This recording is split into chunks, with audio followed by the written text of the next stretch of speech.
하나의 도시 안에 핵심 지역이죠. 도시의 중심, 도시의 핵심이라 그랬어요.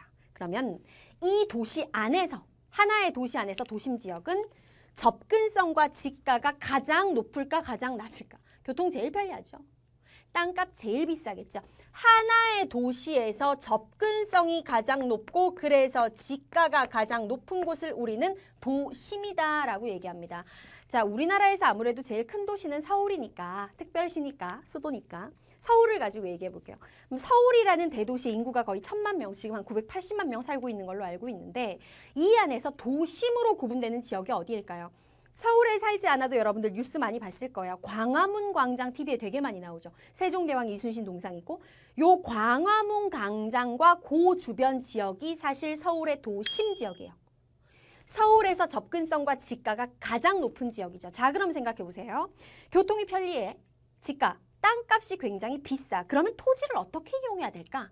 우리 지난 시간에 도시와 촌락을 비교하면서 했잖아. 도시는 땅값이 비싸니까 어떻게? 토지를 알차게 이용해야 된다. 집약적으로 토지를 이용을 하겠죠. 도심 지역은 특히 더.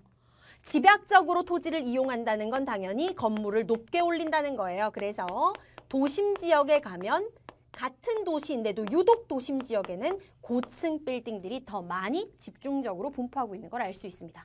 자, 그렇다면 땅값이 비싸고 교통이 편리한 이 지역에는 주로 뭐가 있을까? 앞에서도 말했지만 핵심 기능, 대기업의 본사가 위치한다던가 백화점도 그냥 백화점이 아니야 얘들아. 백화점의 본점. 실제로 서울에요.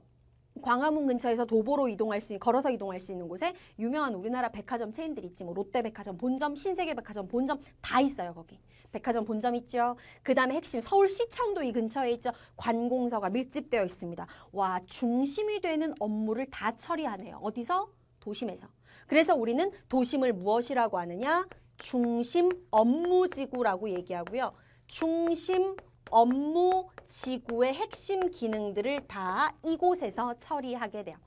중심 업무지구 이거를 영어로 뭐라고 하냐면 CBD, Central. 영어 선생님 아니니까 발음 무시해주세요. Central, Business District. 그래서 중심이 되는 업무가 처리되는 지역이다. 중심 업무지구는 도심에서 형성됩니다. 그래서 핵심적으로 뭐 상업기능, 물건을 사고 파는 상업기능이나 은행 서비스 같은 거, 금융기능이나 그 외의 서비스 기능 같은 것들이 가장 집중되어 있는 게 도심이죠. 근데 도심은 좀 재밌는 현상이 하나 일어나요. 무슨 현상이 일어나냐면 봐봐. 땅값이 되게 비싸잖아. 그러면 도심에 집 짓고 살 수 있는 사람이 대한민국에 몇 명이나 되겠어? 얼마 없겠지. 근데 회사가 많이 밀집돼 있다 보니까 도심 지역에 있는 회사를 다니는 시민들은 되게 많겠죠. 그래서 아침이 되면 도심으로 사람들이 막 몰려들어. 교통지옥이야. 개미지옥이야. 그래서 낮에는요. 주간에는 낮이잖아. 낮에는 도심에 정말 사람들이 바글바글합니다. 인구 밀도가 엄청나게 높아져요. 근데 밤이 되면은 정말 무슨 썰물 빠져나가듯이 다 빠져나가. 왜? 이 사람들이 일터는 도심에 있지만 집은 같은 도시 안에서도 조금 주변 지역에 위치한다는 거죠. 그러니까 낮에는 일을 하러 바글바글 몰려들었다가 퇴근 시간이 지나면 교통지옥이 다시 찾아와서 야간이 되면, 밤이 되면 도심 지역은 사람이 없어요. 유령 도시가 됩니다. 텅 비어버려요. 이렇게 인구 밀도가 차이 나는 이러한 현상을 무엇이라고 하느냐? 도심에서 확인할 수 있는 인구 공동화 현상이라 그래요. 자, 공동화 현상이라고 할 때 공은 빌공, 비어버리다라는 겁니다. 주간에는 꽉 차는데 밤, 야간에는 싹 빠져나가는 현상, 인구 공동화 현상. 자, 도심 너무 중요해요. 꼼꼼하게 공부하셔야 되고요. 계속해서 도심의 기능을 나누어 맞는 부도심 이어서 가도록 할게요. 부도심은 핵심이 이거야. 도심하고 그다음에 땅값이 좀 저렴한 주변 지역을 연결해주는 지역에 있는데 근데 단 얘네들은 도심의 기능을 나누어 맡아야 되기 때문에 뭐가 편리해야 될까? 교통이 편리한 곳에 위치해요. 자, 좀 전에 선생님이 서울이라는 큰 대도시에서 도심 기능을 하는 곳은 광화문 광장을 주변으로 한 그 지역이다 그랬잖아요. 그럼 부도심은 어디에 있느냐? 부도심은 딱 개수가 정해져 있는 게 아니야. 도시마다 다 다른데 서울의 경우에는 부도심이 되게 많아요. 도심은 아닌데 좀 인구 박짝박짝 하면서 교통도 편리한 지역이 다 부도심이라 생각하면 돼.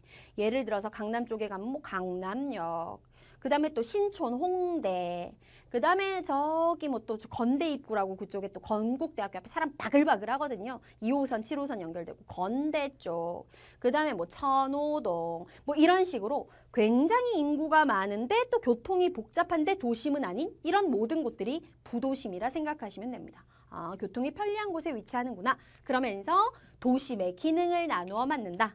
특히 도심이 가지고 있는 상업 기능이나 업무 기능 같은 것들을 부도심이 나누어 맡는데, 근데 부도심은 재밌는 게요.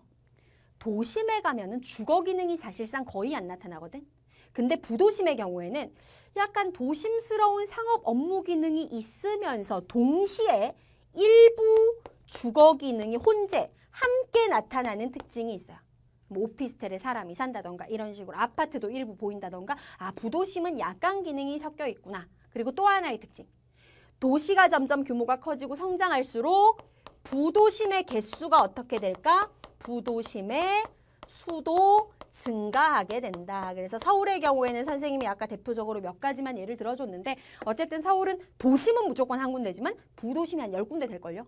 진짜 많아져요. 대도시일수록 부도심의 개수는 증가한다.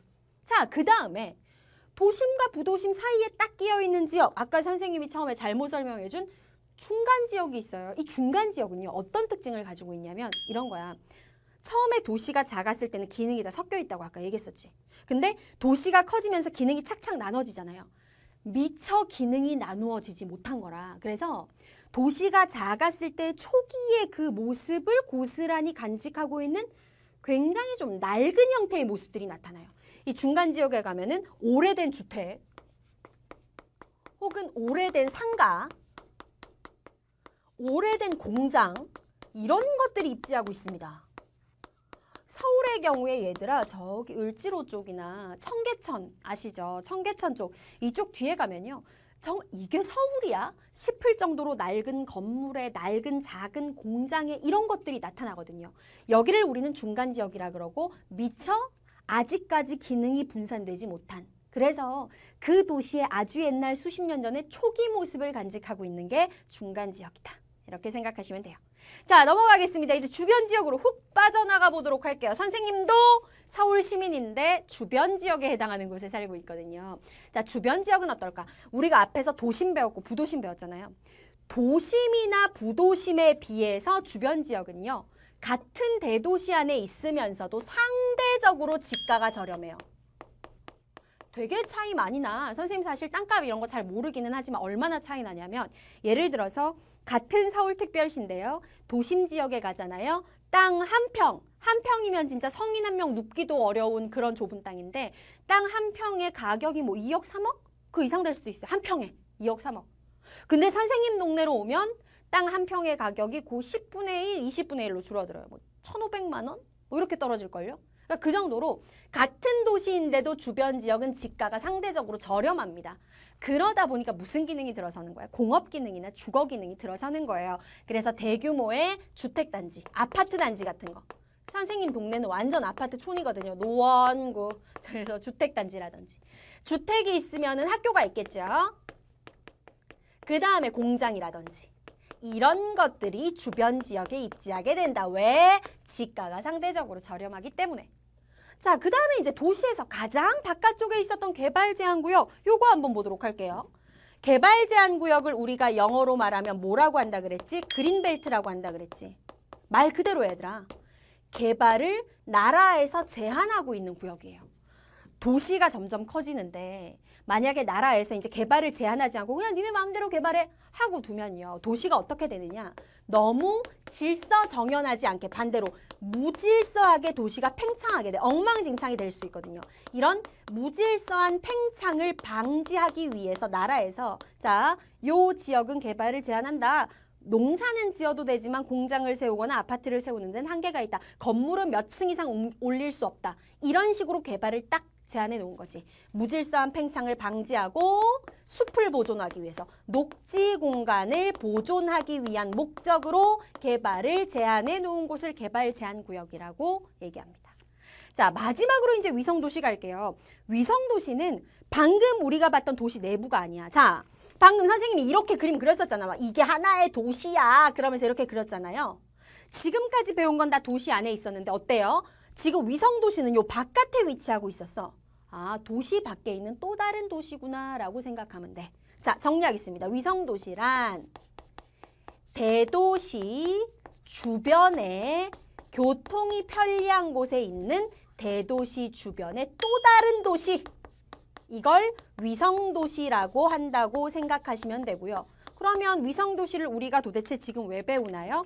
커다란 대도시가 있으면 이 대도시에 모든 게 많이 집중되잖아. 그래서 대도시가 가지고 있는 기능의 일부를 분담하는 역할을 하는 게 대도시의 주변에 있는 위성도시다. 알겠지? 예를 들어 드릴게요. 자, 서울이라고 하는 우리나라 최대의 대도시가 있지. 그러면 서울 주변은 대도시일수록 주변에 위성도시가 많거든요. 그럼 서울 주변에 뭐가 있을까? 주거 기능을 담당하는 구리, 행정 기능을 담당하고 있는 주변의 과천, 그 다음에 공업 기능을 담당하고 있는 안산, 그 외에도 많은데 이만큼만 쓸게. 요런 도시들이 서울 주변에 있는 위성도시라는 거야. 서울이 위성도시라는 게 아니고. 무슨 말인지 알겠지? 그 다음에 부산도 우리나라 제2의 대도시잖아요. 그럼 서울 주변에 이렇게 위성도시가 있으면 부산 주변에도 위성도시가 있겠죠. 가장 대표적인 게 양산. 선생님 부모님도 예전에 양산에 사셨는데 지금 이사 가셨지만 아무튼 부산이라는 대도시의 근처에 있으면서 부산의 기능을 나누어 맞는 이 양산이 무슨 도시가 된다는 거야. 위성도시. 또 뭐가 있을까?